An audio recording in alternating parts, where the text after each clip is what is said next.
In today's video, I am going to teach you how to use a video or GIF to customize your Google Chrome homepage.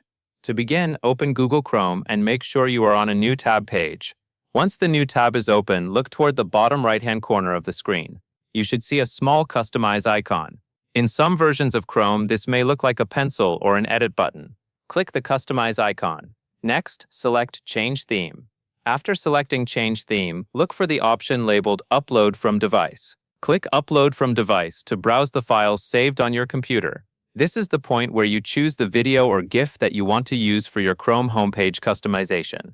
Make sure the file is already saved somewhere easy to find, such as your Downloads folder, desktop, or another folder where you keep media files. Once the file is uploaded, Chrome will apply it to your new tab page as the custom theme or background.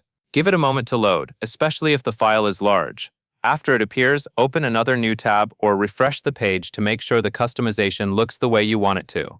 If the video or GIF does not display as expected, it may be related to the file format, file size, or how your current version of Chrome handles animated backgrounds.